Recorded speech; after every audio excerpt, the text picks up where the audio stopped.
Sebelumnya, Assalamualaikum warahmatullahi wabarakatuh. Perkenalkan, nama saya Ferry Andrianto dengan NPM 201302307. Di sini saya dengan rekan-rekan saya, yaitu Baiklah, izin memperkenalkan diri. Nama saya Hoirul Anwar, NPM 201302313. Saya Safitri Nurul Hidayah dengan NPM 2013-023011 dari kelas 4A. Halo, kenalin nama saya Risna Wahyuni Dongoran, NPM 2013-023001. Halo, perkenalkan nama saya Imlaris Pramudita, NPM 2013-023003. Perkenalkan, nama saya Homsatun Muliso dengan NPM 2013-023015.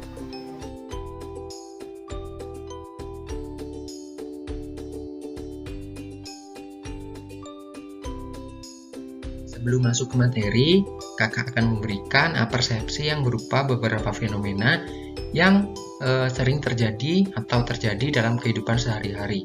Yang pertama yaitu mencairnya es batu.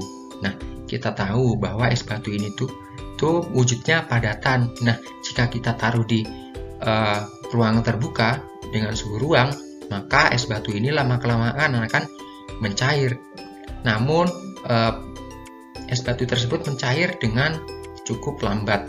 Nah, dalam keadaan tersebut, ternyata itu terjadi kesetimbangan antara wujud es batu yang berupa padatan dengan wujud air yang berupa cairan.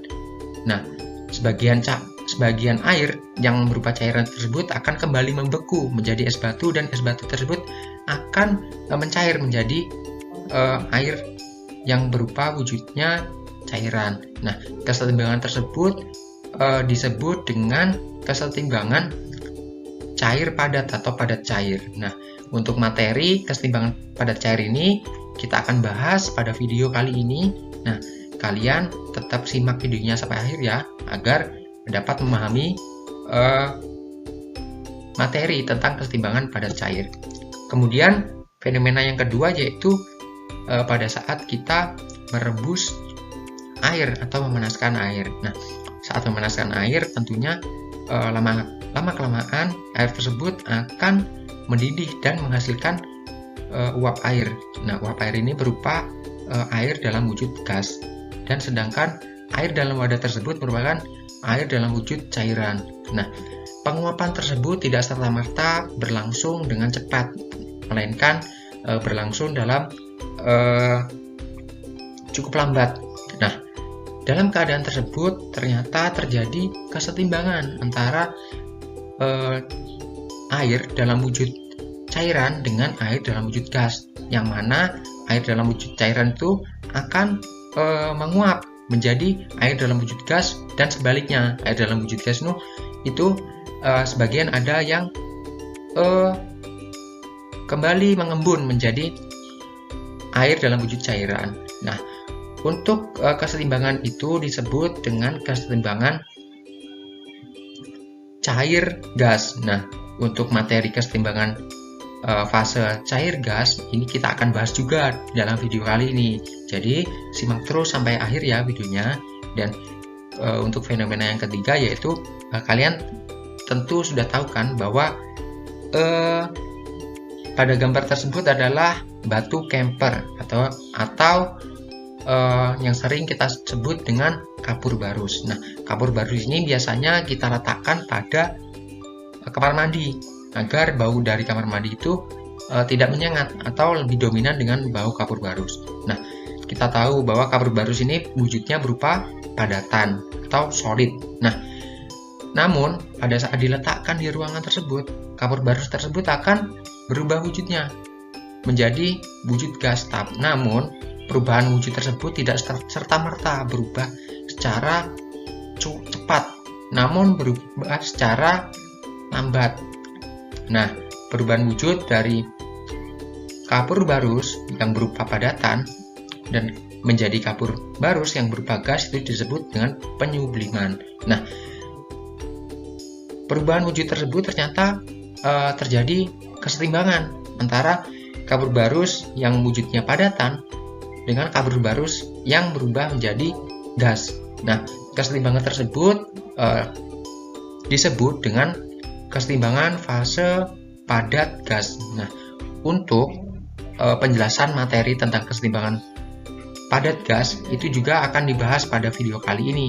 Jadi, kalian tonton sampai akhir dan pahami dan simak juga dengan sesama agar memahami materinya dengan baik. Nah, jika kalian sudah memahami apersepsi pada kali ini, langsung saja kita masuk ke materinya.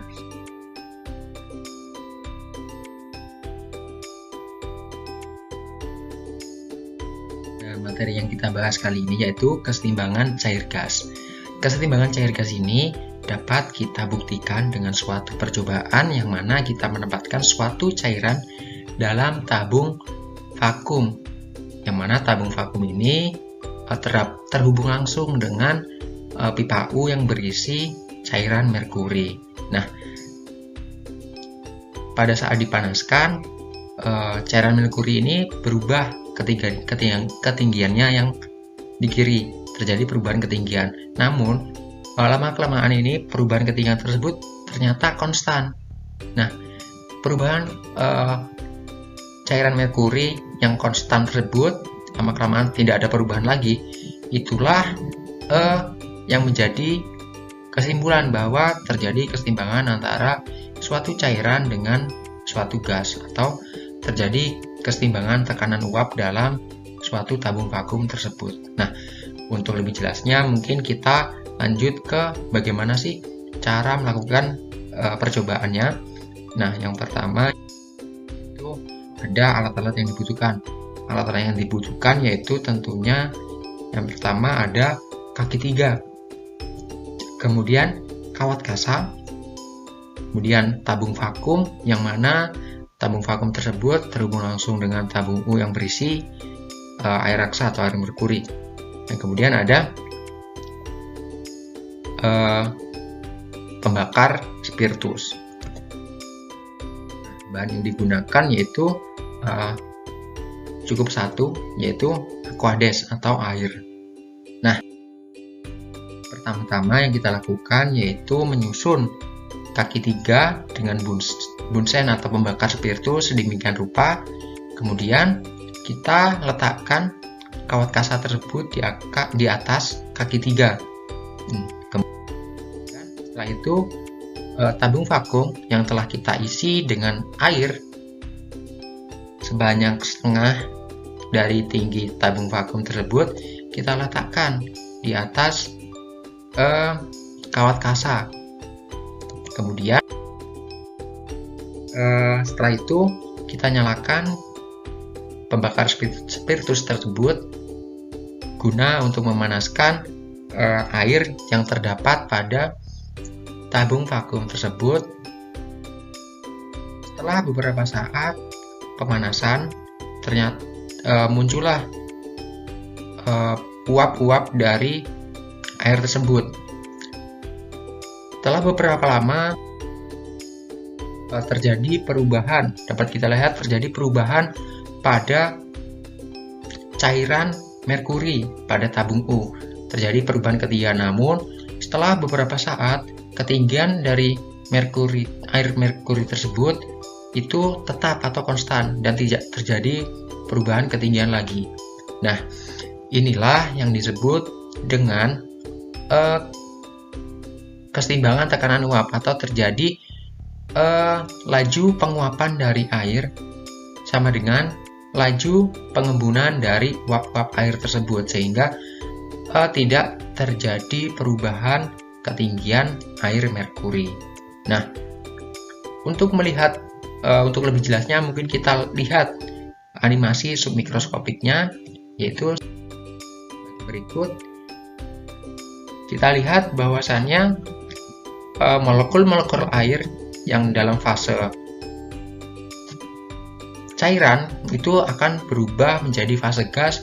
Begitupun beberapa molekul-molekul dari air dalam fase gas itu akan berubah menjadi air dalam fase cairan. Nah, Dalam hal ini berarti dapat diketahui terjadi kesetimbangan antara fase cair dengan fase gas. Nah, kesetimbangan fase cair dengan fase gas tersebut terjadi karena laju pengembunan dari air dalam fase gas tersebut sama dengan laju penguapan dari air dalam fase cairan. Hal itu dapat kita lihat bahwa dari gambaran submikroskopik tersebut bahwasannya air yang dalam fase gas berubah menjadi fase cairan itu sama, molekulnya itu sama jumlahnya dengan molekul-molekul air dalam fase cairan yang berubah menjadi gas. Oleh karena itulah mengapa air raksa atau air merkuri tersebut dalam tabungku itu lama-kelamaan ketinggiannya tidak akan berubah lagi, karena dalam tabung vakum tersebut telah terjadi suatu kesetimbangan tekanan uap, dan tekanan uap tersebut tidak bertambah lagi. Sudah tekanan uap tersebut telah konstan.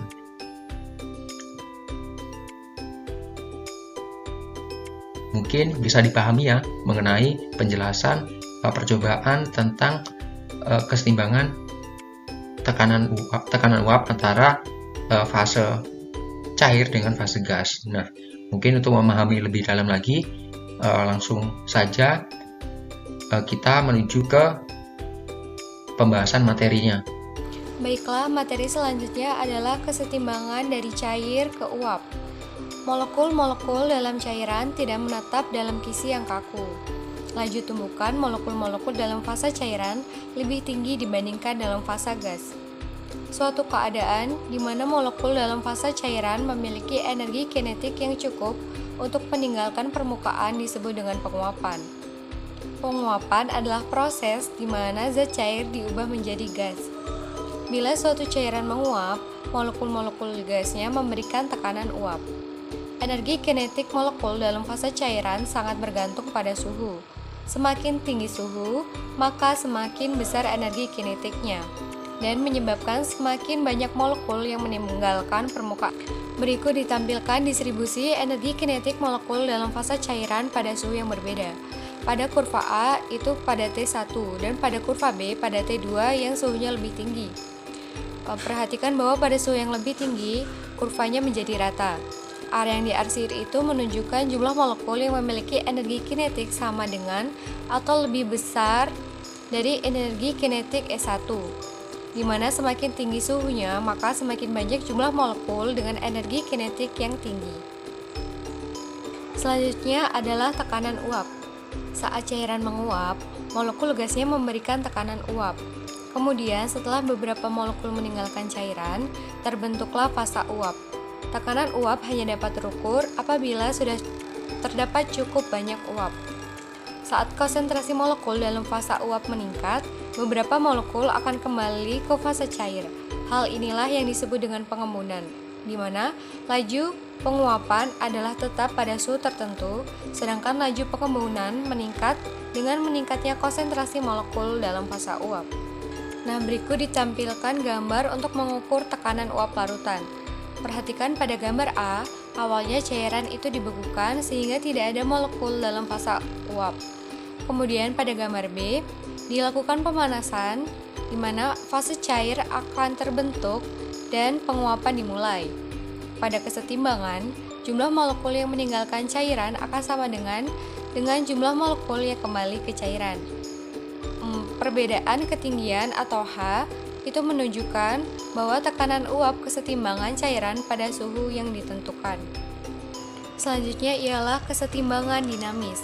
Saat konsentrasi molekul dalam fase uap meningkat, beberapa molekul akan menabrak permukaan cair dan terperangkap oleh gaya antar molekul dalam cairan, sehingga akan kembali ke fase cair. Hal inilah yang disebut dengan pengembunan. Laju penguapan adalah tetap pada suhu tertentu, sedangkan laju pengembunan meningkat dengan meningkatnya konsentrasi molekul pada fase uap. Keadaan kesetimbangan dinamis akan tercapai ketika laju pengembunan dan penguapan menjadi sama sepanjang waktu. Perhatikan gambar yang ditampilkan, di mana laju penguapan adalah tetap, sedangkan laju pengembunan akan meningkat sepanjang waktu. Kemudian suatu keadaan di mana laju penguapan dan laju pengembunan sama sepanjang waktu, itulah yang disebut dengan kesetimbangan dinamis.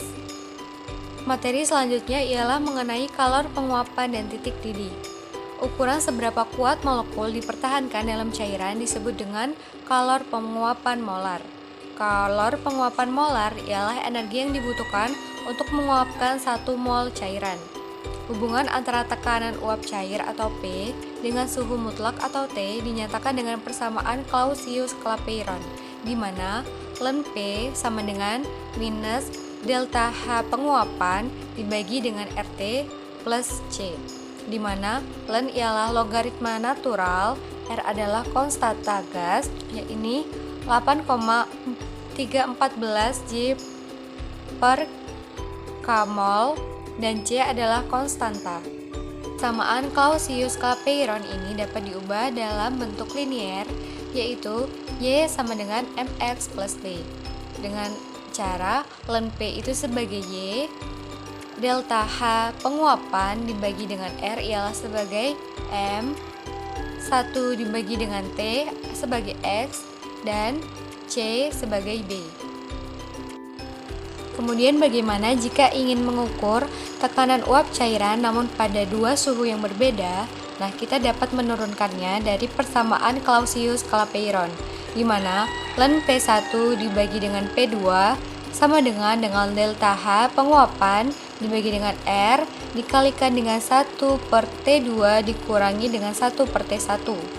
Atau dapat disederhanakan menjadi ln P1 dibagi dengan P2 sama dengan delta H penguapan dibagi dengan R dikalikan dengan T1 dikurang T2 dibagi dengan T1 dikali dengan T2.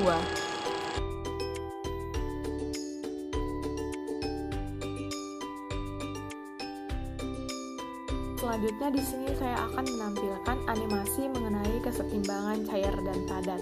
Nah, tapi sebelum kita mulai animasi, ada baiknya kita tahu dulu nih apa saja alat-alat dan bahan yang kita perlukan pada animasi tersebut.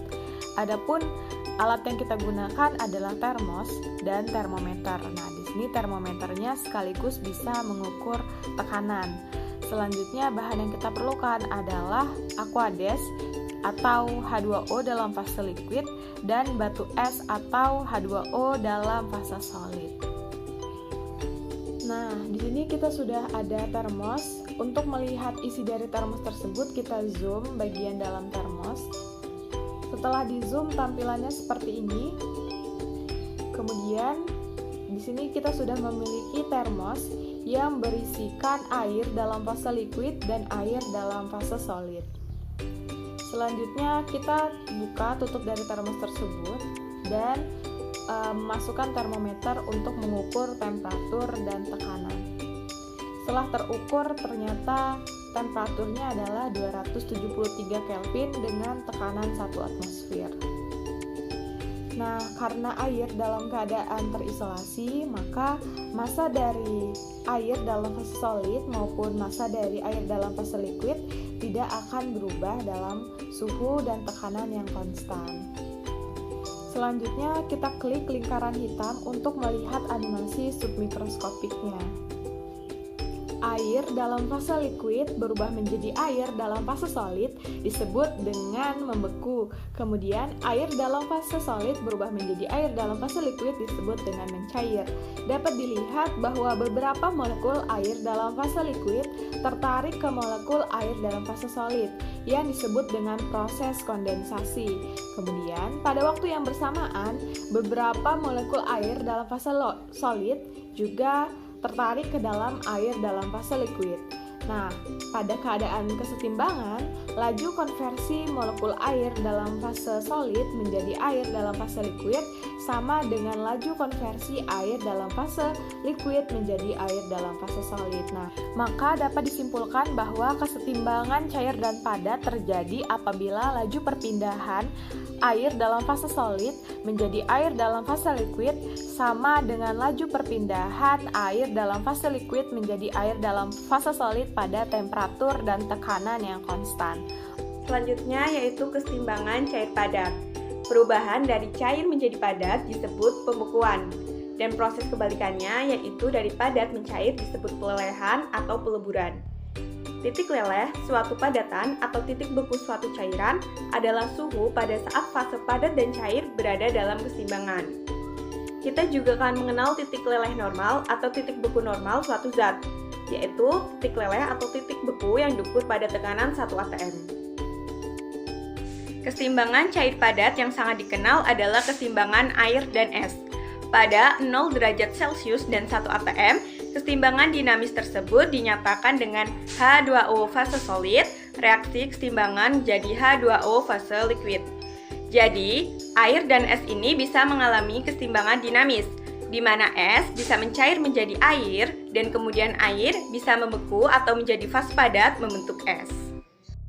Energi biasanya dalam kilojoule yang dibutuhkan untuk melelehkan 1 mol padatan disebut kalor peleburan molar. Nah, berikut tabel yang menunjukkan kalor peleburan molar untuk beberapa zat. Misalnya, argon memiliki titik leleh minus 190 derajat Celcius dan kalor peleburan molarnya sebesar 1,3 kJ per mol. Dan benzena memiliki titik leleh pada suhu 5,5 derajat Celcius dengan kalor peleburan molar sebesar 10,9 kJ per mol.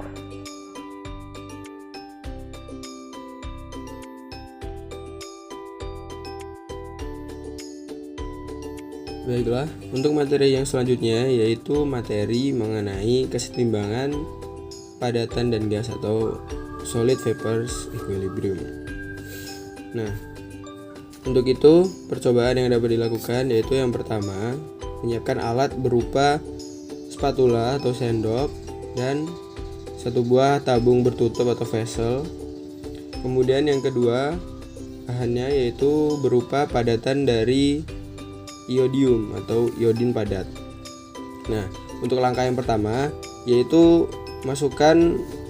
pindahkan iodin padatan dari wadah berupa kaca petri ke spatula atau sendok yang telah disediakan. Kemudian buka tutup dari vessel atau tabung yang bertutup tersebut. Kemudian masukkan iodin padatan menggunakan spatula ke dalam vessel. Kemudian jangan lupa untuk menutup kembali dari vessel. Kemudian guncangkan vessel untuk dapat memicunya untuk berubah fasa, diguncangkan atau dikocok.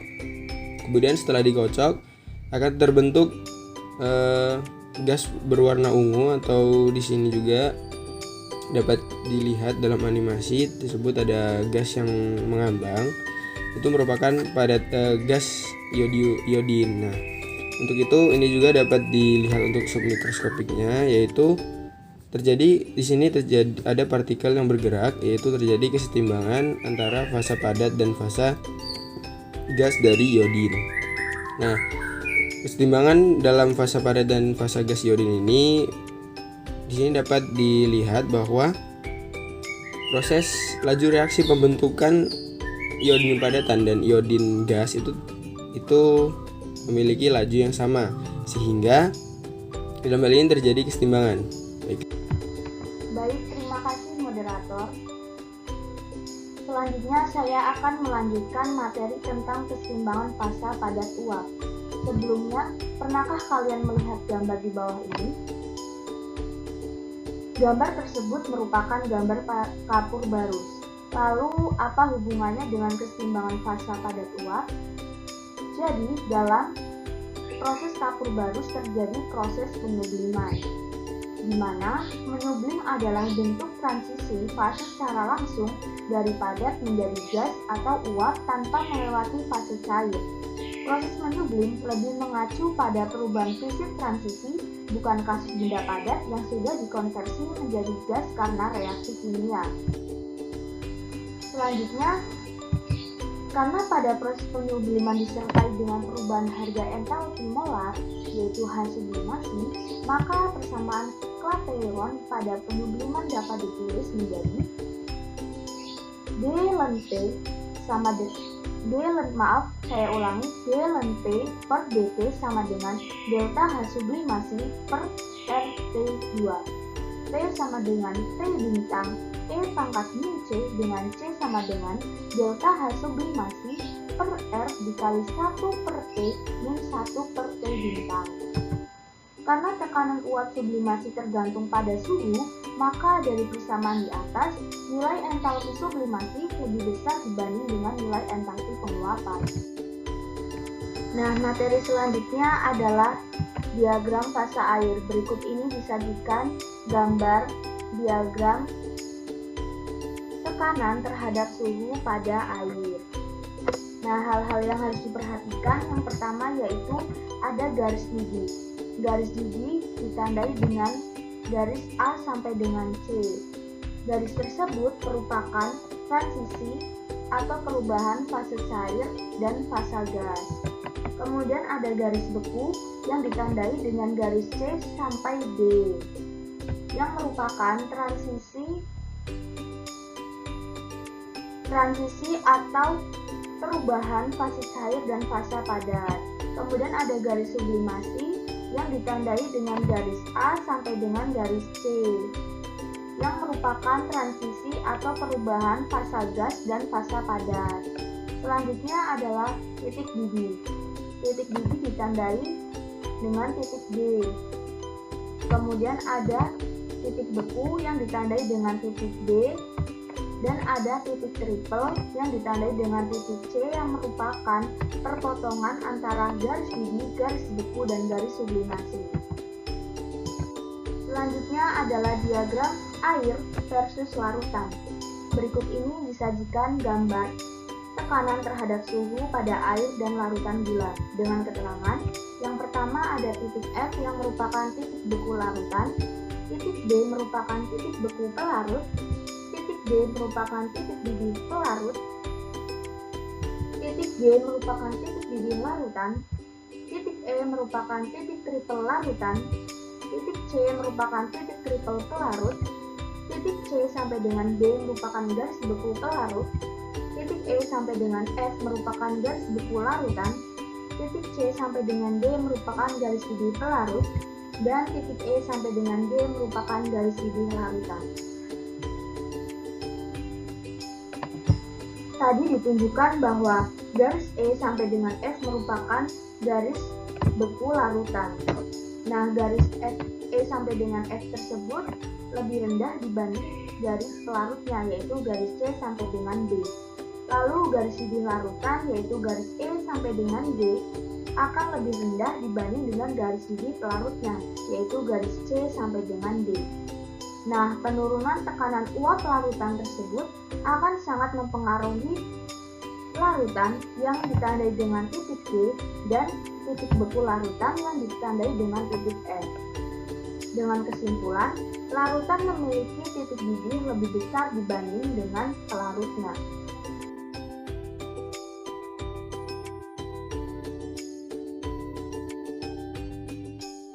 Nah, karena kalian sudah menonton materinya dari awal sampai akhir, tentunya kakak sangat berharap sekali kalian memahami materinya dengan baik dari awal sampai akhir. Nah, untuk mengukur pemahaman kalian, di sini kakak menyediakan suatu kuis evaluasi, yang mana kuis evaluasi ini berbentuk sebuah permainan yang tentunya sangat seru dan menyenangkan. Nah, kalian bisa buka kuis evaluasi tersebut dengan mengeklik link yang tertera pada layar atau yang tertera pada deskripsi video di bawah ini. Nah, langsung saja klik linknya dan kerjakan soal-soal yang terdapat pada link tersebut.